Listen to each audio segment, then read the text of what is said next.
Hello, and welcome to Rugby Through the Leagues podcast. We want to keep shining a light on rugby that is not shown in the mainstream media. I'm Carl. Thanks for joining us on the next instalment of Rugby Through the Leagues podcast. Don't forget to subscribe to the pod and keep in touch with us on our social media platforms. We have some amazing guests lined up in the coming weeks and really don't want you to miss out on them. It was another great weekend of rugby. This weekend, we actually managed to get over to the Las Leones game at La Villa, where Spain's women played against Canada. The game was another great spectacle of rugby outside of the mainstream. We managed to get as much footage and action as possible that was shown on our Instagram account. The game was end-to-end, with the Las Leones having a try held up very early on. Canada finally got a foothold in the game with some accurate kicking for touch and dominant mauls to get a couple of tries ahead. However, Spain came back into the game with some great passages of play. Canada left a lot of points out there from missed conversions, but Las Leones will be ruining the missed penalty that would have put them ahead when it was 19-20. The game ended 26-27 to Canada. It was a great spectacle of rugby, and there was a number of local clubs down there supporting their national team. We'll be back down at La Villa for the Sevens tournament being held there on Saturday and Sunday this weekend for the Women's Sevens Copa de la Reina. Spain's under-20s also played against Italy this weekend, but unfortunately lost 36-5. Around the rest of rugby, the county scene in England came to the finals at Twickenham for the Bill Beaumont and Jill Burns Trophy finals. In the Bill Beaumont Div 1 final, Kent won 31-30 over Yorkshire. Div 2, Oxfordshire run out 38-37 winners over Cheshire. And Div 3 ended with Devon winning 39-20 over North Mids. What a day of rugby that would have been to see live at Twickenham for those county teams too. The Jill Burns Div 1 title was won by Yorkshire Women's, overcoming Surrey 37-7. Div 2 champions are Hampshire after winning 43-12 over Durham. Love to see that. And a few players from Havant and Peaksfield to be put in the mix there as well. Div 3 was sewn up by Devon, winning 53-12 over Cumbria. Huge success for Devon there, with both the men's and the women's teams winning their respective divisions. The Rugby Europe Sevens tournament was alive again this weekend in Croatia and Montenegro, with the men's trophy being secured by Latvia and the women's trophy being secured by Sweden. The men's conference 2 was won by Cyprus, which is great to see them making a mark on the sevens scene, with the women's conference being sewn up by Moldova. Don't forget, these games are available on rugbyttl.app. So worth a watch with some great games on in there over the weekend. So if you've got a couple of minutes spare, just cut a couple of games on. So it's always worth to catch up, and great rugby on show. The top 14 in France, quarters were played this weekend, with La Rochelle beating Toulon 34-29 to set up a semi against Toulouse this Friday night. And in the other quarter, Bordeaux-Bègles beat Racing 31-17 to set up a semi this Saturday against Stade Francais. The URC's semi-finals did not disappoint either, unless you're an Irish rugby supporter, with the Bulls beating Leinster 25-20 and Munster losing to Glasgow 10-17 to set up a final in Pretoria between the Bulls and Glasgow this Saturday. It's safe to say that Leinster could be classed as one of the biggest bottlers in world rugby, with being so close on so many occasions in recent times, with possibly one of the best squads available.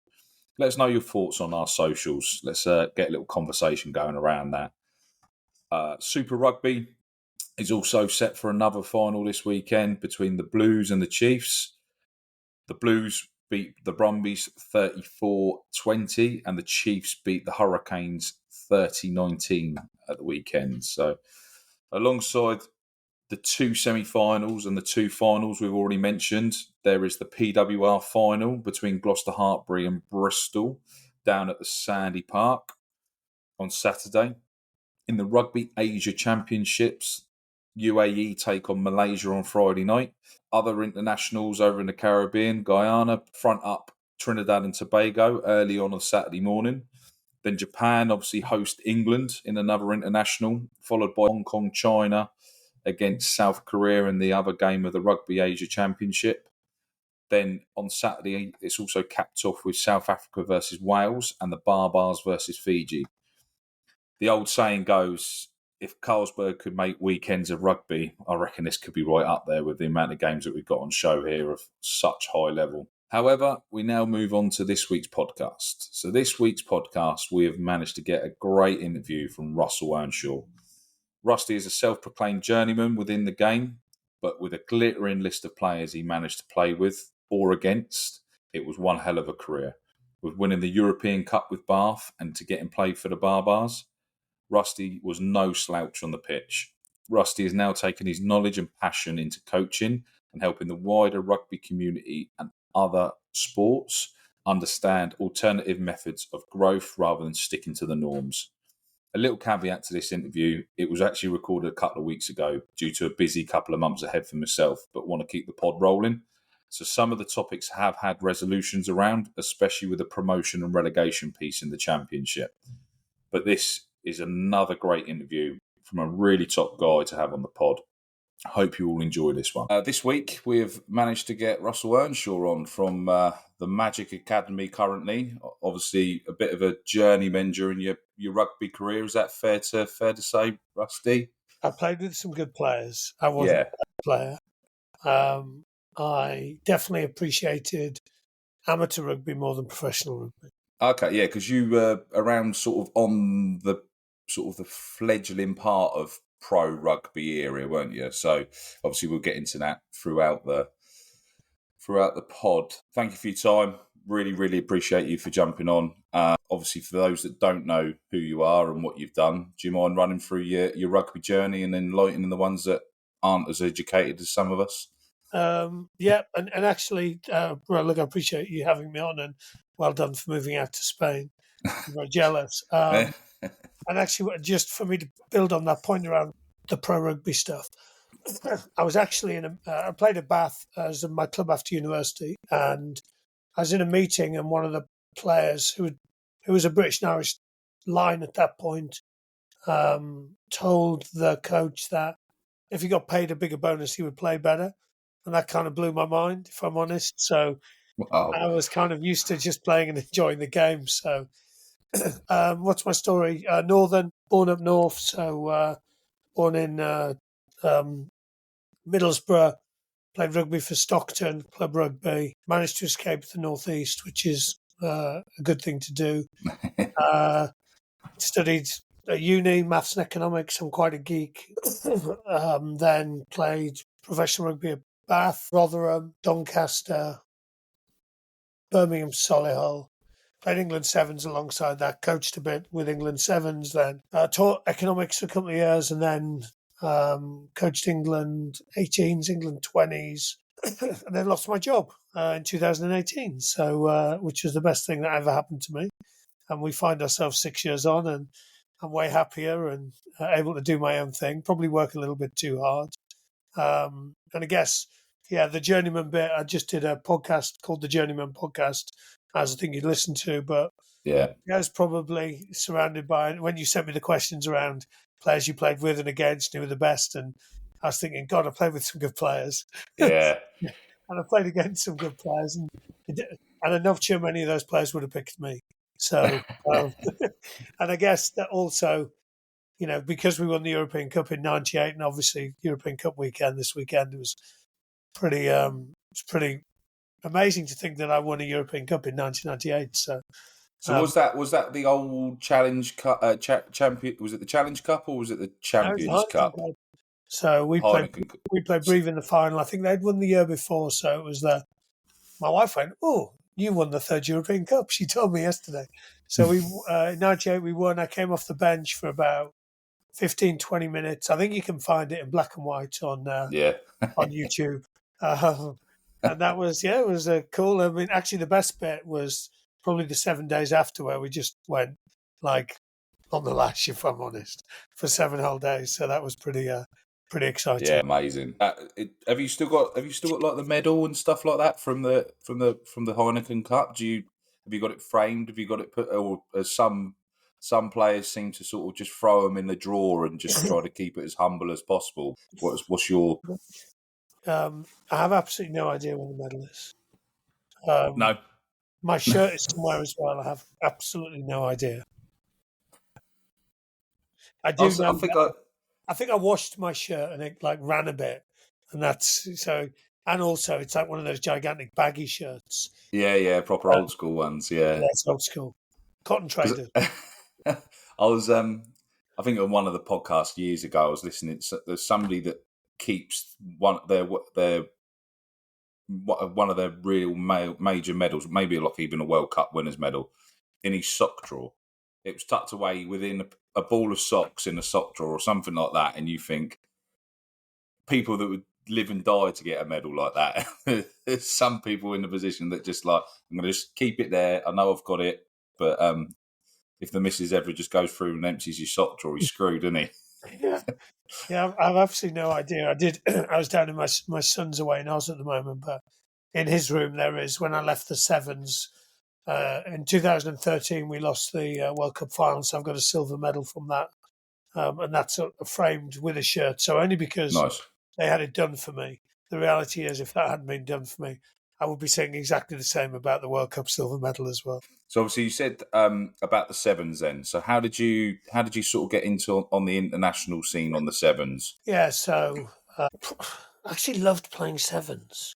Okay. And there's this big kind of, there's a thing today, wasn't there, that Antoine Dupont, he's said that his breakdown stuff's got better because he played Sevens, and Yeah. like, obviously. So I think it really like complemented my 15s. Got to travel the world with Sevens, which is probably the cool stuff. You don't get to go to the places I went to unless you're an international player at 15s. So, you go to play in Wellington and Hong Kong and Singapore and North America and South America and Australia, and yeah, it's some pretty epic times. And so I played a fair bit of Sevens and then played a little bit for England Sevens. So same year we won the European Cup, I went to the Commonwealth Games in Kuala Lumpur as a player. In my first session, lost 6.5 kilos. Andy Harriman was our coach. He's an amazing guy. So yeah, I just loved my Sevens really. And then when Ben Ryan got the job with England Sevens, he invited me to come in and do a week with the team. And amazingly, no one realised I was a terrible coach. And it was one of the best learning environments. You just learn loads, don't you? Like, as a coach, you're playing 6 games a weekend, you're preparing for them, you're doing half times, all of that stuff. You're traveling around the world, you're having to connect a group of players super quickly. So I loved it and I don't say that lightly. Again, I can remember my first session, I can remember thinking, this is the plan, we're sticking to it. Like, I just wasn't skillful enough as a coach at that point to be able to. So if anyone had questioned me, I think I would have just crumbled and died and left. At that Just point, don't nobody put their hand up and asked a question or raised an issue. That was it. Just nod and agree and go play the game for me, please. Yeah, so that was how I got involved in the Sevens really, and had an amazing kind of 7-8 years with Ben. Won some tournaments. I've definitely won more as a coach than I have as a player. Probably just reaffirming the journeyman title that I have. So one of the questions I sent across to you was, should more players play Sevens to develop their game? And now off the back of that, do you think more coaches should be involved within the Seven system to adapt their level of coaching as well? Yeah, well, let me start with the coaches first. So I work a bit at the moment with Clark Laidlaw. He's with the Hurricanes in Super Rugby. He's doing a brilliant job. He's a really good coach. He said, and they're obviously doing really well at the moment, he said, however, the minute we lose, I'll be Scottish and I'll be a Sevens coach. And that is like, people will often go, oh, he's just a Sevens coach or he's just a Sevens player. Well, Antoine Dupont's a decent player. I just read today that Hugo Keenan's going to play in the Olympics as well for Ireland. Yep. He's a decent player as well. My view should be they should almost be insisting that coaches coach Sevens, it exaggerates so many problems for you as a coach around coaching players to be skillful, actually being able to coach unstructured stuff. There's bits of the game like the kickoffs and that way you can probably get into a bit more detail. As I said, travel the world, dealing with, completely different environments. You play 6 games at the weekend, possibly against 6 teams that play Hmm. tactically very different. So you're having to work out a way of playing. How do you run a half time? What does your warm up look like? What does your debrief look like? You lose 2 games in a row. Like, how do you get people emotionally back up for the next game? It just kind of exaggerates problems for coaches, would be my view. And then exactly the same for players. So, of course, Antoine Dupont's got better at the breakdown from sevens because he'll have more opportunities at the breakdown. Of course, players get better at passing and defending space because they have to be able to pass and defend space. So, again, I think I would recommend most forwards play sevens. The what's his name? The Sharks tight head kicking a 50-22 this weekend. I mean, the game is requiring forwards to be more and more skillful. So a small-sided game. I might not play full-length pitch with the forwards. I might play like half-length pitch games. Okay. And they have some like, I think they call them like fat boy sevens. So that's generally for the people that look like me and are a little bit played with a lower number on their back. Wow. So it's definitely a key part. So what would be the benefits and what would the negatives be of playing a sevens? Do you think, as you said with the forwards, would they potentially lose a little bit too much timber for a 15s, or would it make them a more all-rounded athlete? Would that be a negative, or would that be a benefit? Yeah, I guess that was always the bit when we were coaching, was that lots of Prem clubs would go, well, our forwards will lose weight. Yeah, Often those weights are quite arbitrary, would be my view. yeah, And, Ardy Severe played sevens. There's been some decent players who played sevens yeah. who were forwards. Yeah, I guess people will get. And again, it's just a strange little obsession, isn't it? Lots of though. Phil Greening once told me that when Warren Gatlin was first at Wasps, they'd put you on the scales, and if you didn't weigh 100 kilograms, you couldn't carry the ball. So players would go on the scales and just put stuff in their pockets. I appreciate your face. That's exactly how I felt about that. And exactly, as lots of young players go into senior environments, they are almost immediately told, without anyone seeing them play, you need to put this amount of weight on. It definitely Okay, happened to Marcus Smith as an example, like, you need to yeah, put weight on. But of course, Marcus's super strength is his change of pace. So yeah. if he's carrying an extra 5-6 kilos, then he might not have the same change of pace. That probably leads on to another question that I had teed up for yourself. Then, is rugby very much stuck in a bubble of progression and ego over dominates a lot of decisions, which, as you said, if players got to be told they've got to have a minimum weight, there's only one certain structure that they want to develop a club or develop players, is that limiting the game becoming that exciting piece that's marketable to the masses? Like with sevens, it's so easy to chuck on and it's so fast paced. That's it, 20 minutes, it's done. Same with a sort of a T20 cricket style. Do you think because rugby's stuck in that bubble and is blinkered, we're not willing to look at other alternative methods? Yeah, I think some people are and some people aren't. I don't Yeah. think it's one or the other, No, is it's it? not one size fit all, no. I think lots of people would copy stuff, so without thinking about it. So we do end up with people who aren't like really thinking about the game. And I guess where are people innovating is something that's like, so if you look at what Northampton Saints have done under Sam Vesti, or look at what Toulouse have done through their academy system that then permeates into their first team, then Mm. actually there are people that are moving the game on. So Northampton Saints have been ridiculous this season. Yeah, I would want to play in their back line. They've got players that play multiple positions. George Furbank's played 10, he's played 15, he's played wing. Dingers has played in both centre positions. Like, yeah, they're moving around a lot. And then you look at Toulouse, and to be fair, I think this is where Saints are getting to as well. So Toulouse have this very strong philosophy throughout their academy into their first team of how we play the game. Like, Le Plaisir de Movement is like what they call it, Vilpra stuff, where they're just keeping the ball alive. And I would want to play in both those teams. I love it. yeah, They don't structure stuff in their academy until the age of 19, and I'm watching 11, 12-year-old teams with way more structure than Toulouse Academy would have, and Northampton Saints would be the same. So Yeah. in their academy stuff there, they'd be the most unstructured academy team in the country. Historically, when I was at the RFUs, probably Newcastle Falcons, and they managed to produce a decent number of young players as a result of that. So I think there's some, but there's also others that are just kind of copy and pasting,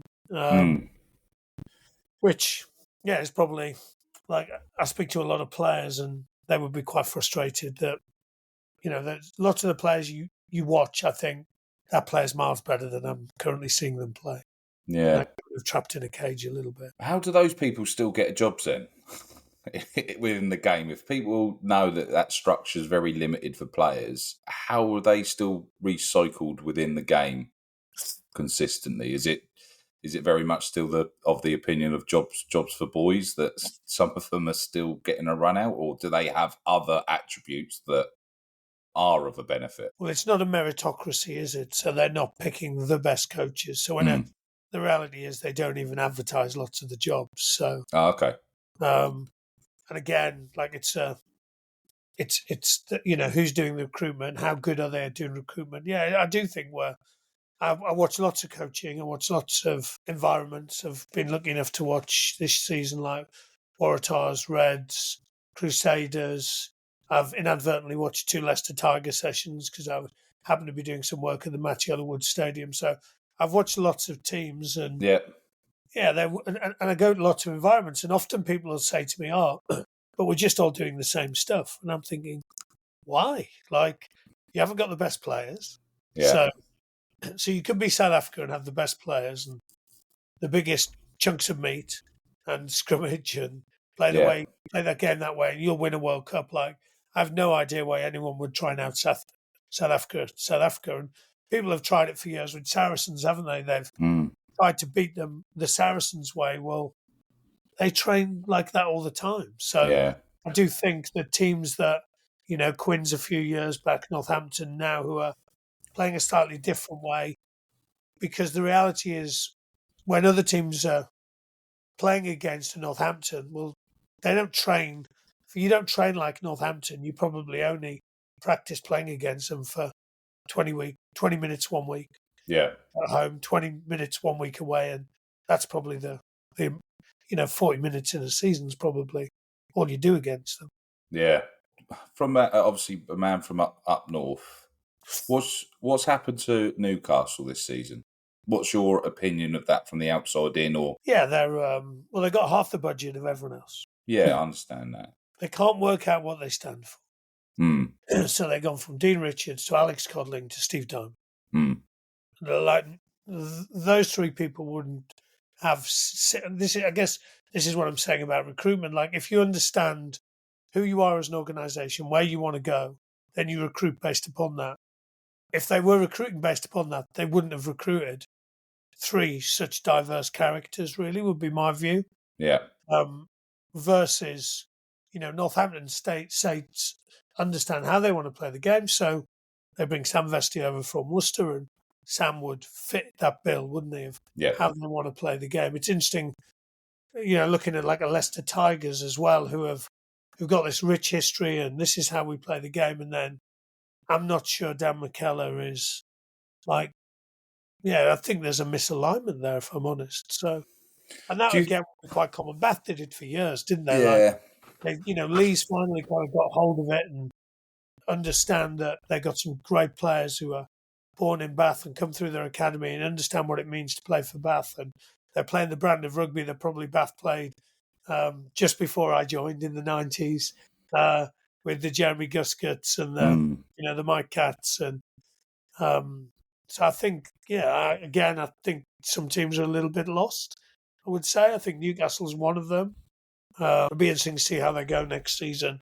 Obviously, Steve Diamond will recruit again. They'll get rid of some players. He'll recruit players based upon, his view of the game. And then when he goes, if they bring in someone with a different view of the game, it'll be, he'll have loads of players that won't fit in with how that person wants to play. Do you think so? It is. There's not the urgency to try and find an identity for some of these clubs because the Premiership's ring fence. There is no promotion relegation.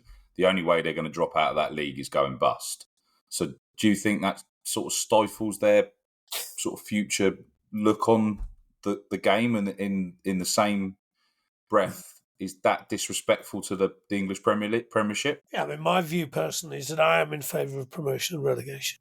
Yeah. I think it's fundamental to sport. And you see what's happened with the URC as an example, where you don't have promotion relegation, you're able to have a reasonable amount of mediocrity in a league and some mismatched games, which we've had this season, haven't we? We've had some mediocrity from probably the bottom two. We've had some ridiculous, a 90-0 result is ridiculous, quite frankly. Yeah. I am massively in favour of it. I understand that people want to protect their investments and all of that, and we could, as we used to have a parachute payment, or we could have a playoff, or there are ways to do this, but the reality is that ain't going to happen. So I know they're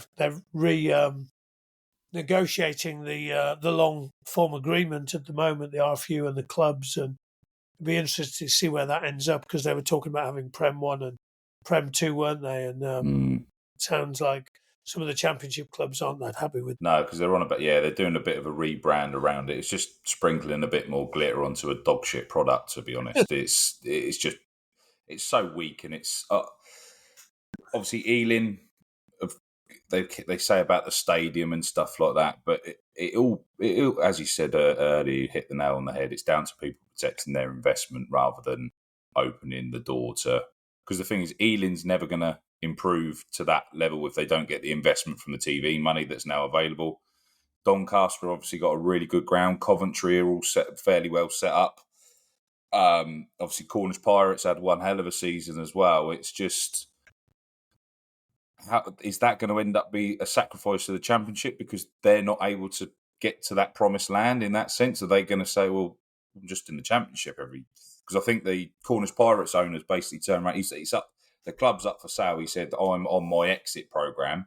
He said, but I can't actually enter into an agreement to sell it to anyone because the RFU still haven't told us about how the Premiership and stuff, whether we're ever going to be available. Because if they don't, there is no investment coming. Basically, so that's the short and long of it. Really, there's nothing there. Yeah, having coached in the Championship for quite a few years, and been in the original meeting when the RFU said we want the Championship to go professional and full time and stadiums and all of that. And actually, what did we end up with? We've actually ended up with some teams like Plymouth, who've got a stadium but aren't playing in the Championship anymore. Moseley, who've got a stadium and aren't playing in the Championship anymore.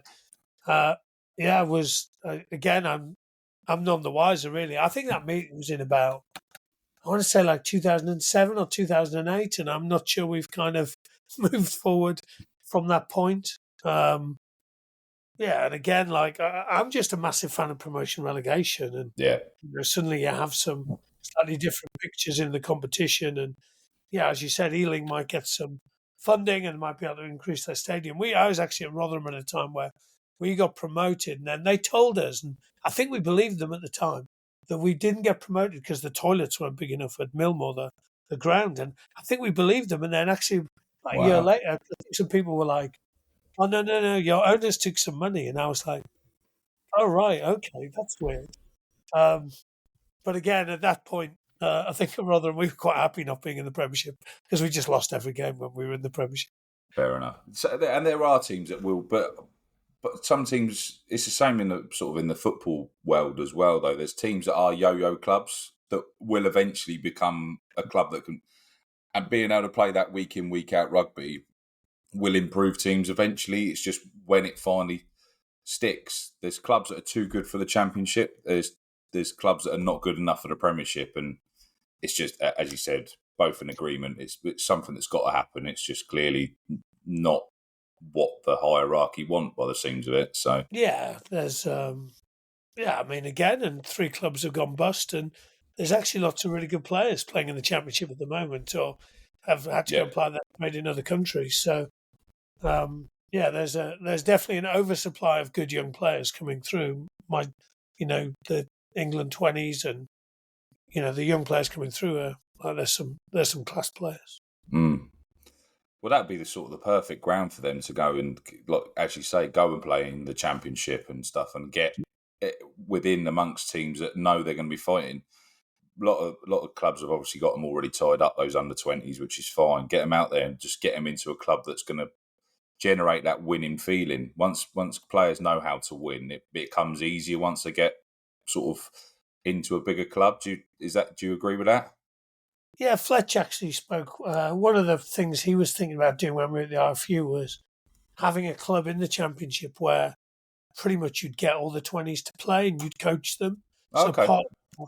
again, as an example, so think about when Yorkshire, went bust or whatever, liquidation, whatever it was. But like, if the RFU had taken over Yorkshire, Yeah. used it to go, okay, we're going to have we're going to use this as a club where the 20s play. We're going to use it as a club where national coaches coach and practice, and where we can bring in other coaches to develop them as well. Then I actually thought it was quite a cool idea. Yeah. Here's a place where like the young players are going to get, the World Cup team in 8 years' time are going to be already playing together, and they might get promoted. Might not get promoted, but I quite liked it as a concept. Well, they learn the good, bad, and the ugly, as you say. They understand, they know what works for them, and that path of playing together, winning, losing, however it ends up, they're either going to be at that level, and some of them will go off to their parent club and be able to get first team rugby, etc. But why did that never really get off the ground then? Was it just? I think it was a thought, a concept that Fletch was thinking about. As with the RFU, very few of those creative concepts get off the ground. Would be my view. Fair enough. Stuff takes a long time. It has to go through quite a few committees. They're probably not agile enough. That's the reality. Okay, well, it's yeah. I don't know. I don't think it's ever going to improve. I think we can keep going over it forever, couldn't we? So hopefully it does at some point. The biggest limitations for most coaches in rugby. What is your opinion of what that limitation is? I wrote down 3 things. I was thinking about this. It's a good question. Their own attitude to learning, their proximity to expertise. So, if Wayne Smith lived in Bristol, Mm-hmm. and I could go meet him down Bake Smith's on White Ladies Road, then I'd probably be a better coach. Yeah. So again, and don't forget, and again, I don't want to feel like I'm having a go at the RFU, but we got rid of a lot of people who were like on the ground working with coaches during COVID. So Right. CRTs and RDOs and all of that stuff. So, and then the third one for me is just the politics. So I interact with lots of coaches that are really keen to get better. So they have that mindset bit sorted, but they have to work with people who are kind of stuck in the past a little bit, or we don't do it this way, or they've got a coach who, with due respect to anyone that played in the front row, and probably sees the game a certain way. So I think, probably those 3 things, like your own relationship with getting better. I think there's plenty that don't want to. Your ability to go and access expertise, and then just the general politics that exists in any kind of sport. One of my favourite slide, well, not my favourite slide actually, the slide that people lean in the most to when I show it is one when I lost my job at the RFU. You're able to kind of get your emails a subject access request. So, and I can see all the emails that mentioned me that were being sent around by the people above me at the RFU, and it's ridiculous. Like people who just aren't even they were just wasting their time looking at like my social media or thinking about what clothes I might wear to an event, or and the reality is that lots of that politics just gets in the way of, from when we're talking about the kids, like the kids having a good time and getting better, and when all the stuff we're talking about now, like just the politics of all of the game is like, it's ridiculous, quite frankly. Yeah. I think it distracts a lot of people from the game that we love as well. But people are more sucked into it at certain levels when they should be the one that's able to make that decision to move the game forward. But I'm more concerned of what somebody else's opinion is of them and how they're probably going to put their own job at risk by putting their head outside the parapet, sort of thing as well. Yeah, I mean, as an example, it was interesting. So he won't mind me talking about this, but Ryan Davis was attack coach for a period of time at Bath, and Yeah, I had a good chat with him. And the reality was, he was always going to lose that job or go back to being a skills coach as he is. Mm. And I was like, mate, you've got to do it your own way, because if you don't, you'll be eternally sad about that. So it is very hard to go out there and be yourself Yeah, in lots of environments. It's and again, I think the other thing it's made me think even more about is just that, like, where are we innovating? So who is like the coaches that are innovating? We've got a Sam Vesti, we've got a few people out there, but we haven't got people that are really pushing the boundaries of the game, in my opinion. We see a lot of copy and paste stuff. yeah. I think a lot of people put like Eddie Jones down as a crackpot when he said about Jack Noel being able to play in multiple roles and stuff like that. I think there will be a time when players can sort of alternate from the back row to centre. They've got the same attributes that are required within the game. It's just the masses that believe he's a crackpot. Obviously, it worked because it turned people off the other issues from the players, and a lot of people focused upon him. But when you actually look at it from a innovative way, it why is it crackpot? Why couldn't it work? What's that one player that could make that position their own? Which one could flip between? Like Jack Noel was obviously an exceptional player. Ben I agree. Yeah, I think Ben might have played a bit of time at 12 with England 18s. I played one game at centre for Bath against Newcastle. Twigamala was my opposite number. We didn't win. It was close, though. yeah, But again, we did a world's best project after the 2015 World Cup, where we kind of researched and spoke to the top 45 players in the world, and yeah. they'd all played multiple positions. Theo Dan's a really good example. I Played think centre, he's exceptional. moved to 7, moved to 2. Yeah, Like, I almost think like most of those England front rowers, all of them, at an age of 16, 17, were not playing in the front row. no, Genge, 8, I think. Sinkler played 10 with Anastasia Long. Theo Dan playing centre. Like, those players played multiple positions. Like, if they've been put in a properly young age, I think you become quite limited in how you play the game and also how you see the game, I guess. So, again, at junior rugby, people should be going, like, players are going to play at least 3 different positions. Kids, when you turn up, I want you to choose the 3 positions you want to play this season at some point. You will learn lots. Players who played 13 playing at wing understand then what the 13 needs, so just those multiple positions. Ben Smith who also played 7s, at times played on the wing, at times played fullback, played fly half for New Zealand 7s. So, yeah. This would be giving people lots of different experiences to help them be better rugby players. I coach an under-16s team out here in Spain as well, so I've kind of just adopted them. So I've become the president of the local rugby club, and also now been tagged on to under-16s, under-14s, and coach the under-8s and the under-6s. But the under-16s, I sort of got to them in a period where they were a little bit lost. Some of the coaches were sort of coming towards the end. The lads had kind of lost their little way. And the first session I got involved, I was just like, lads, I just want to see you play rugby. We'll go out on the training park and we'll just play rugby. And the rest of it, I can just try and figure out what position you should be playing, what's your positives, what's the negatives, and the rest of it we'll all figure out together. So there was 3 games left of the season, and we literally had to play the top 2. We had to play the top team twice. So they were unbeaten in the first game.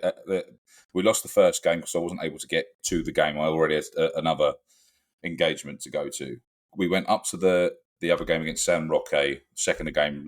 We literally dominated throughout. We just made a couple of silly mistakes throughout, and they just managed to put more tries on the boards, etc. Last game, we went to top of the table. They were unbeaten in their own backyard, and we managed to win 40-27. The lads were absolutely buzzing. They were like, you've told us exactly how to play rugby. I said, no, you guys knew how to play rugby. You just had to be put in a direction, and the rest of it come together. You all knew how to do it. And then we had a beach sevens tournament. I've just literally been on tour, so we left on Friday. I got back this afternoon, so we had a rugby tour in Alicante, and the boys played a sevens beach tournament. We weren't really invited. We gate crashed it, and we ended up losing in the final in sudden death, because the final was 3-3, and then it was a sudden death penalty sort of try, whatever. And yeah, we lost in the last minute, but literally they were mixing teams together. So Lavia from down the road, which used to be in the Challenge Cup, they sort of merged with another club. They were merging all these clubs to try and take on our lads.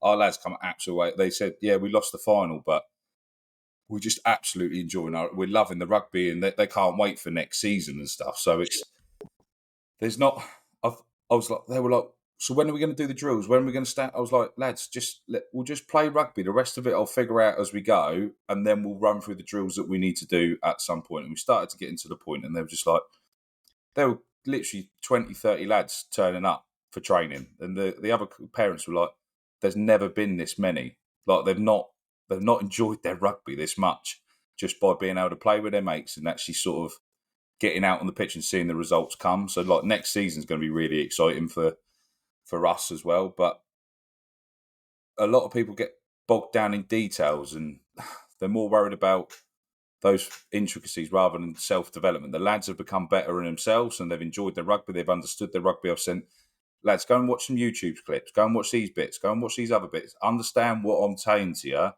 then try and put it into practice. A couple of lads were then doing the same thing that I told them to look at on YouTube. I'm like, that's all we need. Self-education. The rest of it's easy. Yeah, you've hit on a few things there that I would agree with, and well done. I mean, one is it needs to be fun. Otherwise, they won't come back. The second thing is I think that coaching is helping people help themselves. So self-directed learning is super important. They're already doing it in other. So the fact that everyone plays FIFA is definitely helpful in football. The next thing is like build a team, build like structure, whatever people want to call it, around strengths. Don't just build structure because you're copying what New Zealand did 2 years ago. So again, I would go, oh, let's have a look. Let's play a bit. Let's see who's good at what. How can we put you? Where do we want you to touch the ball? How are we going to get you to defend? Because it's going to be very different if, you watch Jack Willis at the weekend, Jack Willis defends very differently to Russell Earnshaw. So you wouldn't want to put them in the same positions, quite frankly. In the same way that if Inga Tuigamala played 12 and Russell Earnshaw played 12, you would play differently. So I think understanding what people's strengths are and building stuff around that. I would imagine you've got lots of players that have played football, so they'd be pretty skillful anyway. They'd move well. You'd have a reasonable amount of players who can kick a ball. So I would want to kind of recognise that stuff as well. And then, the last thing is just how do you create like this team spirit where those are the best teams I've been part of, really. So definitely at uni, definitely when I played at Stockton Club Rugby, we'd be friends for life, really. Yeah. And that for me is the purpose of sport. So it's about connection. It's about, in your situation, it's about being part of your community. It's probably a place where people can come together. I'm sure the parents are enjoying it as much as the kids, and forming, great connection. That's how I see the game, really. I wouldn't. People talk about detail. I don't know what they mean quite a lot of the time. I think about the game as principles. That's how Toulouse would coach it. That's how Sam Vesti would coach it. That's how the Hurricanes would coach attack. Is we have some principles around how we want to play the game and how we get the ball into the best space, and it would then go down to okay, how do we use our individuals to do this? So how do we get our best players on the ball, probably against their worst players quite often? How can we have change of pace? How can we have multiple threats in attack?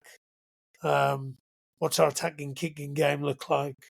not just this kicking the ball away nonsense that I see way too much of. Yeah, there'd be lots of stuff in there I would agree with, and sounds like you've had a good time doing it as well. You got pretty excited about it. Yeah, loads of the lads as well they've sort of come to me and said, actually, I want to play this position next season, or can you help me with this part of my game? And they're starting to think for themselves as well, which is key.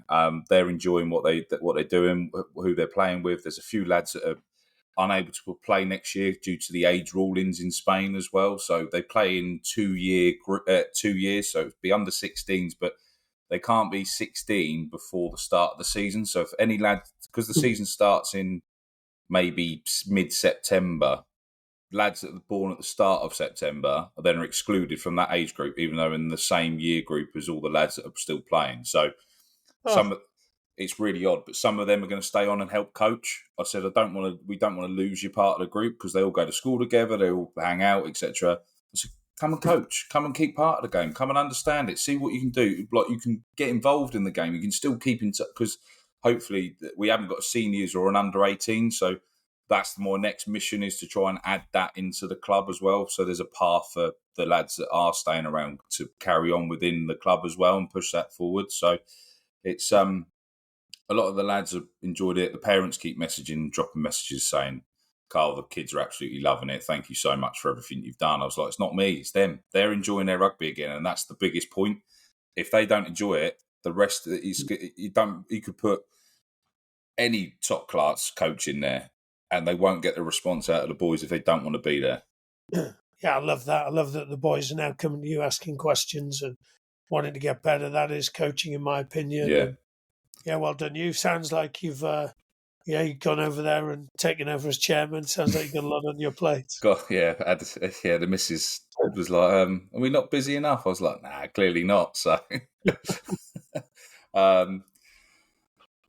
so if you were able to create the ultimate coach, whether that was in rugby or in life, however you want to adapt it, what would be the best attributes to put as that coach, and who in the current game is best at each of those attributes that you've come across? I've got a few, so I'm going to reel off some stuff. So, noticing, super important coaching skill. Like, without it, you've got nothing. So, where are you standing? What are you noticing? A bit like you said there, like, I'm going to let you get playing, and then I'm going to notice stuff, and I'm going to see like what people are good at, and then we'll probably Aidan McNulty, who's over at Munster at the moment, did remarkable stuff with Newcastle Falcons Academy, and then with Irish Women's Sevens, getting them to the Olympics. So he would be noticing. Next one is simplifying. I see a lot of coaches having some really long huddles. John Fletcher is the best simplifier I know. Got lots of little rules that are really helpful. If people take the ball standing still, it's a turnover. Then suddenly they're able to do depth. I put kindness, and probably because one of my litmus tests is, would I want that person to coach my kids? And kindness is super important. And I've got kind of two sides to this coin. So kindness, Peter Walton and Anastasia Long are both two of the kindest coaches I know, but also having really hard conversations is kind. So telling people when you need to tell them stuff, rather than admiring the problem, which lots of coaches do. They go, "Oh, Carl's not very good at this." "Oh, cool. Have you told him?" "Oh no, I haven't told him." Yeah, I don't know how to say it. Yeah. So Clarkey, who's with the Hurricanes, is probably the best at the hard conversation stuff, and then I just put like environment. So Sarah Kelleher, hockey, she's with Irish Hockey now, was with the Nags, are just awesome at creating a real good environment, a really good storyteller, amazing with the girls. And then actually wanted to add, I'm on a WhatsApp group, it's called the 10th Man Group, and it's loads of coaches from around the country. Yep. Community game coaches who are like sharing ideas and problems and fears and hopes and all that stuff. And there's two guys on there. There's Nick Wilkinson and James Clark. And honestly, I've never met people who love creating games as much as those two do. So if I was going to have a couple of games masters, It would be those two. I did a camp once at Molesford, and they both came. And the young kids, and I'm not that good at coaching. I could probably do 10 minutes, but then Yeah. honestly, just give them a work going clock, and they're off. Like, job done, and just got so many And he's got Wilco's got loads of names for his games. Like, he plays Tutti Frutti, and what's that? Like, just loves it. So I guess those are some of the skills I think about. Which again just shows, like, the other thing is that coaching's really hard. Mm. So to do all that stuff, to notice, to simplify, to be playful, to be kind, to be able to create a great environment, to have good practices, like, it's hard, eh? Like, especially if you're like a parent helper who's been persuaded to come over the fence and you used to play and, you were coached slightly differently, then of course you go back to how you were coached. So that's, I guess, why I get a bit frustrated that the RFU would get rid of people on the ground, because those people are like trying to do the best they can to keep our game alive during an existential crisis. And we need to support them as much as possible. Completely agree. It's very hard, but it's also very easy because it's more rewarding when you see the actual feedback from the players and from the age group. It's when the coaches kind of get stuck in that bubble, as you said. They don't look at them. They think, "Hold on, we're not getting any results. There's no improvement. It must be down to the players. I've just got to get new players." And it's sometimes you just got to stay. But like, there was a lot of the lads were kind of just lost to the point because, as you said, they were getting brought into long huddles. There was a lot of talking. There was a lot of standing around. That's the easiest way to lose attention for under 14s, under 16s, because they've got the attention span of about 3.5 seconds, and it's very much go play rugby, don't drop the ball. So I've started trying to bring in little bits as well. So after the game, a couple of times they'd left bits untidy, so they got the riot act that got resolved. And then they started leaving stuff unattended. So that on the coach on the way back started getting put up for auction. So the lads were then trying to stitch each other up and just little things like that brought that environment piece back together with them as well. And they love it. So they're now running around trying to stitch each other up. So, he's left this here, so it's up for auction. I'm like, well, no, because you've now tucked him up, you've got to pay a fine. They're like, oh, no, I can't. And they're like, so next season, like, one of them's going to be the allocated fines master and stuff like that, and they're like buzzing for it. So it's just great to see the kids in the game, they grow and enjoy it as well, and they've got a real belief back as well. And it's I think that's the easiest bit of coaching, when you see the response and you see those little bits back, and the lads are together and everything. It makes everything easy. It's just, some people make it a lot harder than it needs to be. Yeah, and you're like really close to impact with coaching. That's one of the cool things, isn't it? Like, you actually see it, feel it, touch it, hear it from kids and parents, like, regularly. Yeah.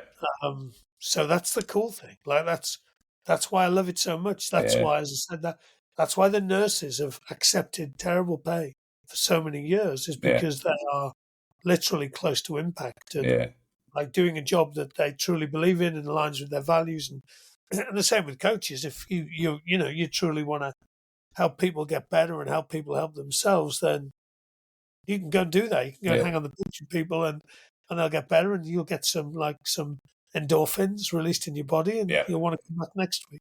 That's not to say it isn't sometimes really frustrating and challenging. All of those things. It's a bit like being a father, isn't it? Really, like, you see all the cool stuff, and then every so often you get derailed. Yeah.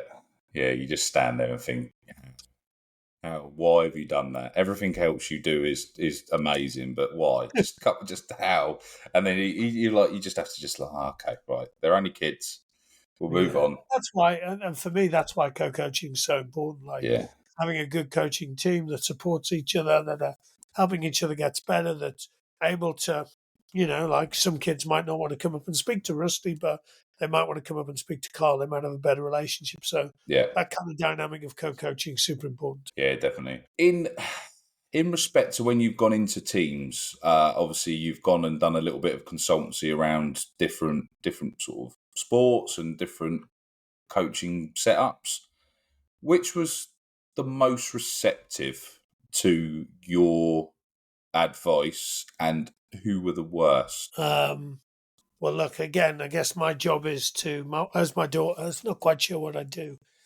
She thinks I'm Chandler Bing. My job is to kind of maybe like, raise people's awareness of stuff they're doing well, maybe like notice some stuff that might make a difference. And then it's up to them, really. Like, they've got to choose to do their own learning. The reality now is that um, people come to me, so the door's open. It's a bit like the Yeah. players come to you and going, "Oh, Carl, can you help me with this?" So it's definitely an easier position to be in. That's not to say it's always plain sailing. I will generally, and so the story. So when I first started working with New Zealand Sevens, basically they said, "Would you tell us how you beat us?" So I did. They then said, "Would you do a workshop?" I said, "Yep."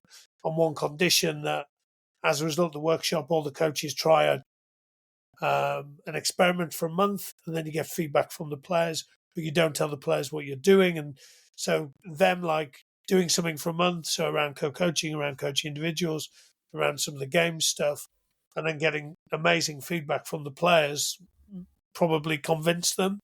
Um, when I did a piece of work with Rangers at the start, I was really like, "Oh, do you want mild, medium, or spicy?" Yeah. In terms of the feedback. And when you go in as an independent, people generally say spicy. They're paying you to come in. They probably don't want you to go away and only tell them the mild stuff. So I guess, and I think that helps. So being independent, definitely in other sports, it's almost easier out of your own sport because people don't see you as a threat. Really, I'm not going to take over someone's job in a football club. Yeah. They might see it as a threat in rugby, but really, I don't want anyone's job. I'm very happy doing my own job, quite frankly. So yeah, I get to work with lots of people. Again, obviously Clarkey I've worked with New Zealand, and now he's with the Hurricanes, so that would indicate Yeah. that he's pretty open to it.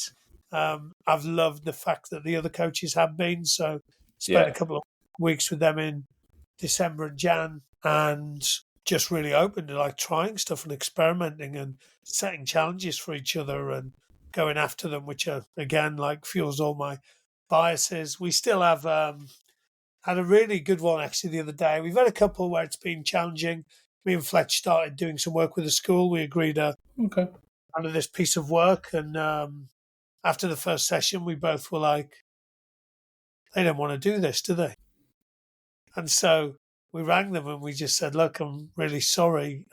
We really enjoyed the day, but we don't think you're ready for this." Yeah. And they were like, "No, no, no, we're ready for this." And we're like, "Well, you're not really." So anyway, so we didn't do it. And then actually about 6 months later, they came back to us and said, "Oh, we're ready now. Yeah. We weren't ready then. You were right." So I guess that was an interesting one. And then just did a piece of work with a football club, and we did a priming online session. And one of the coaches who's like, he's a cool coach. He's in his 60s, and he was like, we were on this Zoom, and he was like quizzing me and felt quite cynical, and I was like, "Oh, this is going to be hard work." And anyway, so then we did the session on the evening, and it was cool. It was great fun. And then we did like a reflection session. So we caught up later. And anyway, this coach just said, "Oh, look, can I share my screen?" And shared a few things. And he just went, "We're doing it all wrong, aren't we?" It's like, if we do the same as everyone else, whoever has the best players at the start is going to have the best players at the end. Yeah. So it's like, why are we doing the same as everyone else? And it was just like this hallelujah Yeah. moment. So Like I loved it. every light bulb was going on. That was it. He was. Yeah, yeah.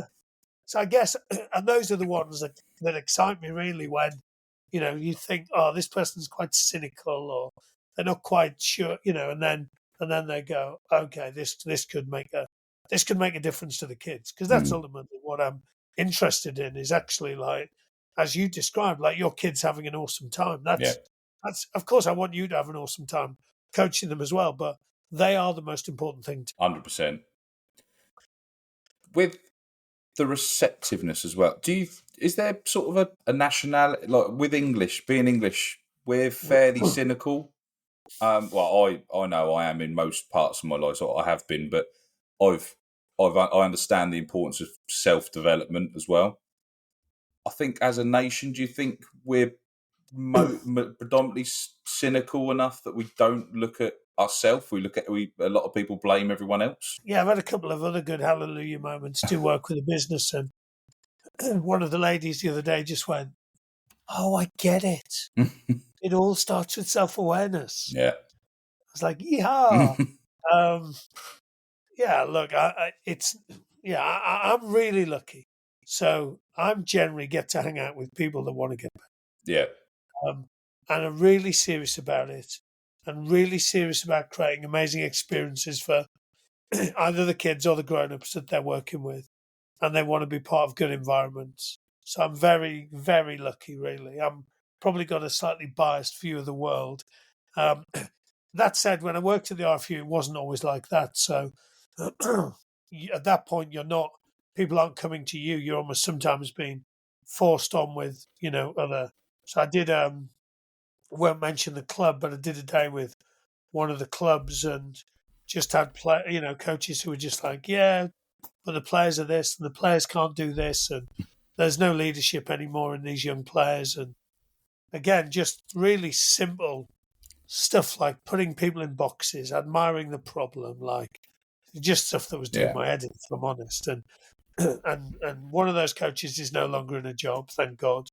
And the other one is just about still coaching. But yeah, like the biggest effect size in education is good teachers. Mm. The biggest effect size in rugby is good coaches. Like, it's not, I don't know what your facilities look like or your changing rooms or anything like that, but the thing that's going to unite those kids and help them get better and realize their potential is you, quite frankly. Mm.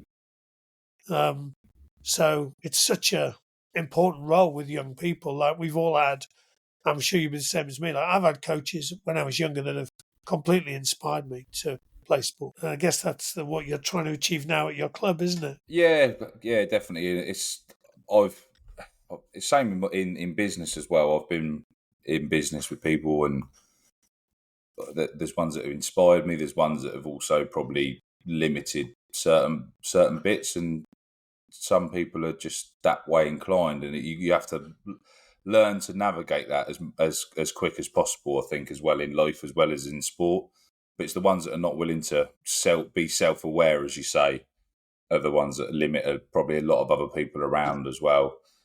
I've always been very, very to the point. I'll tell people what I think they need to do better to improve themselves. Not everyone takes that as a positive, because not everyone wants to be as aware as I probably am. But the others that have embraced it, they can go wherever they want. It's up to them then. It's just some people are too scared to tell people the truth as well, to a certain extent, because I fully understand feelings and stuff like that. But some people need to have that little conversation. Actually, if you do this, you can actually make your life a lot easier, or your role a lot easier in what you do. But I think people aren't willing to have those hard conversations in life anymore. Yeah, as I said, Clarkey and Joe at Oynak are both very good at the hard conversations. Yeah.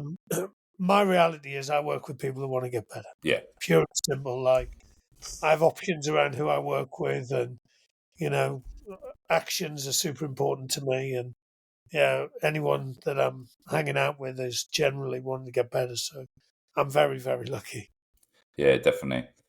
So, going to go back full circle now to, obviously you managed to play for the Barbarians as well, which I don't think was dropped in at the start for all Did those. I played in? We went on tour we played Germany in Germany. I Okay. played with some good, so like Peter Stringer played, Derwyn Jones, Scott Hastings. It was a real good team. Yeah. However, we just got on the lash for like 4 days, and that was probably I was good at drinking. Yeah. And Mickey Steele Bodger, R.I.P., found me under the table in a beer festival hiding from him, and told me that if I didn't leave immediately, I wouldn't play for the Barbarians again. And I didn't play for the Barbarians again. So that leads on to, who was the best player you ever played with or played against? Well, I played with some good players. Yeah. Like, it was good for me to think about this. So go back to uni, I played with Steve Surridge, who played for the All Blacks. He was the best defender I ever played with. He was like a judo champion in New Zealand and played back row with me.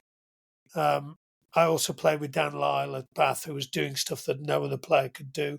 He was chasing a 22 dropout and he caught it one-handed. So full stretch in the air, one-handed catch, and kept running, which is quite frankly ridiculous. But I also played with Ian Bolshaw, who turned up at Bath and said, just give me the ball and I'll score tries.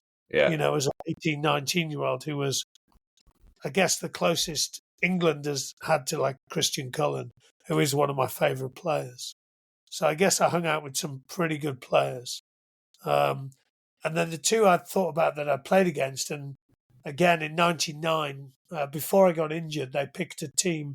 They picked a North and a South team from the Premiership to play against England in the World Cup warm-ups, and I was picked in the South team. And the back row was due to be me, Francois Pienaar, and Zin Zambrook. So I got to play against those two guys, and the other guy I got to play against was Josh Cromfeld. So I played back row, and obviously, if you were to go, Zin Zambrook was my hero really as a youngster. His ability, he was skillful, wasn't he?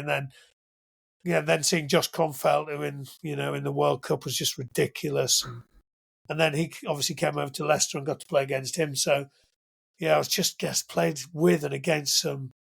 Because again, I was at the end of the Bath, played with Jeremy Gusker, Phil de Glanville, Steve Ajomo, coached both their kids. John Slightholme coached his son. Victor Bogu, just played with some legends, really. So I guess a journeyman who managed to hang out with some decent players as well. Yes, that's phenomenal. So, do you still keep in touch with them, or do you just that was that you've? Yeah, I keep in touch with a fair few, to be honest. Yeah. Obviously, lived with my Tyndall for a bit. Lived with Andy Long. Speak to Matt Perry quite a bit as well, and we got a Bath old boys group. And to be fair to Bath, they're pretty good at the alumni stuff and people getting together. I missed a couple of them, but obviously we won the European Cup. What was 25 years ago last year, but again, I missed a couple of the reunions, but we generally get together a reasonable amount, which is pretty cool as well. I'm a very lucky journeyman. Yeah, what an amazing name list there as well. That's pretty impressive. I think we could carry on for days, Rusty, to be honest.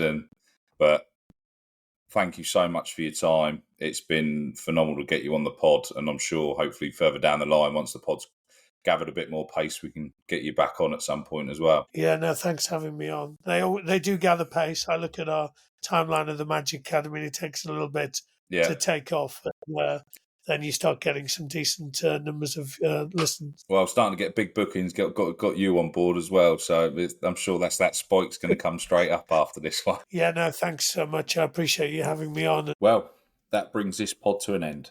If you made it this far, I just want to take a moment to thank you for listening right through and express my gratitude for following yet another episode of Rugby Through the Leagues. So in today's episode, we discussed Rusty's rugby journey from winning the European Cup and playing for the Barbars to being a coaching wizard trying to break the norms of coaching methods in the game and in other sports.